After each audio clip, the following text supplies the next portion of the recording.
আসসালামু আলাইকুম। সানি আলোর ছায়া চ্যানেলে আপনাদের সবাইকে জানাই স্বাগতম। আজ আপনাদের একটি প্রেমের গল্প শোনাব, যা ভালোবাসা, ত্যাগ ও আবেগে ভরপুর। গল্পের নাম শেষ ট্রেনের অপেক্ষা। সন্ধ্যা শুরু। ডিসেম্বরের ঠান্ডা বাতাসে রেলস্টেশনের প্ল্যাটফর্মটা যেন আরও নির্জন হয়ে উঠেছিল। মানুষের কোলাহল কমে আসছিল, ট্রেনগুলোর যাওয়া আসাও একে একে বন্ধ হয়ে যাচ্ছিল। মেঘলা একটা পাতলা শাল গায়ে জড়িয়ে প্ল্যাটফর্মের একপাশে বসেছিল। তার হাতে একটা পুরনো ডায়েরি, চোখে একরাশ ক্লান্তি আর মনের ভেতরে এক বিশাল শূন্যতা। আজকের দিনটা তার জীবনের একটা অধ্যায় শেষ হওয়ার দিন। ভালোবাসার মানুষ তাকে ছেড়ে গেছে অনেক দিন আগে, কিন্তু মনে হতো আজই সবটা একেবারে শেষ করে দিতে হবে। অপরিচিত চেনা আরিয়ান ঠিক তখনই হাজির হয় প্ল্যাটফর্মে। হাতে একটা পুরনো ব্যাগ, গায়ে জ্যাকেট, চোখে বিষণ্ণতা। সে যেন কাউকে খুঁজছে না, বরং নিজেকেই খুঁজছে। মেঘলার দিকে তার চোখ পড়ে হঠাৎ করেই। সেই মেয়েটার চোখে একটা গভীরতা ছিল, যেটা আরিয়ানকে থমকে দিল। সে কিছুক্ষণ তাকিয়ে থেকে শেষ পর্যন্ত এগিয়ে গেল। তুমি কি ট্রেন ধরবে? মেঘলা তাকিয়ে মৃদু হাসল। হয়তো ধরব, হয়তো নয়, জানি না এখনও। আরিয়ান পাশে বসে পড়ল। দুজনের মাঝে এক অদ্ভুত নীরবতা ছড়িয়ে পড়ল, যেন শব্দ ছাড়াই কথোপকথন চলছে। কথার শুরু। তুমি কি লেখো? ডায়েরির দিকে ইশারা করে আরিয়ান। হ্যাঁ, লিখি। যখন খুব একা লাগে।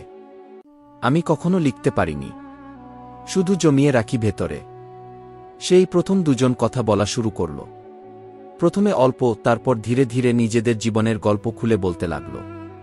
মেঘলা বলল কিভাবে একটা সম্পর্কের জন্য নিজের সব স্বপ্ন বিসর্জন দিয়েছিল, আর শেষে সেই পরিত্যক্ত হয়েছিল। আরিয়ান জানালো কিভাবে সে নিজের পরিবার, বন্ধুবান্ধব, এমনকি নিজের ইচ্ছেকেও হারিয়ে ফেলেছে কেবল সাফল্যের পেছনে ছুটতে ছুটতে। রাত বাড়ে, ট্রেন আসে। ঘড়িতে তখন রাত 1:04 ঘোষণা হলো শেষ ট্রেন আসছে। মেঘলা দাঁড়িয়ে পড়ল। চোখে জল, কিন্তু ঠোঁটে হাসি। এই ট্রেনটা আমাকে আমার অতীত থেকে মুক্তি দিতে পারে। হয়তো এই শহর ছেড়ে গেলেই আমি নিজেকে আবার খুঁজে পাব। আরিয়ান কিছুক্ষণ চুপ থেকে বলল, সব পালিয়ে যাওয়াই মুক্তি নয়, কখনো কখনো থেকে যাওয়াটাও শুরু হতে পারে।